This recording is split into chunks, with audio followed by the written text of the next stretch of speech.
Let's proceed to our profile.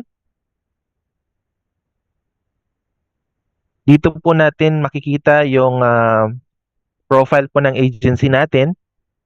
So we can put here our tag. Kung sa Western Visayas, we have Race to Rise.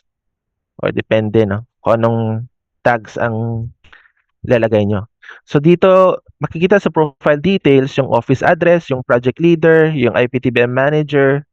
So what we'll need to do if you want to edit.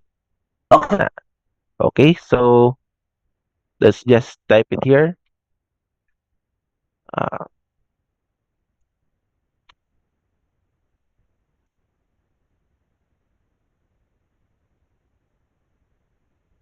okay. So ganun lang po kadali yan. Then we have here sa region. This is for the admin side. Okay, and then we have here agency details, yung agency contact details, and yung email ad. On the other side, yung sa other column, we have here the IPTBM project title. Okay, let's just put here project title, the project leader. Dito sa approved date of implementation niya, we can input yung kung kailan tayo nag-start, then the duration, the project ends, and of course, the budget. So that alam din natin yung budget natin.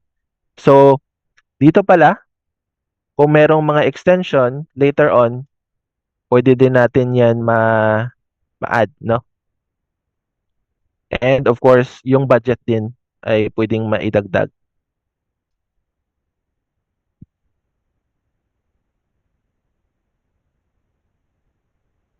Okay? So, if we have a IP policy, just click yes or no.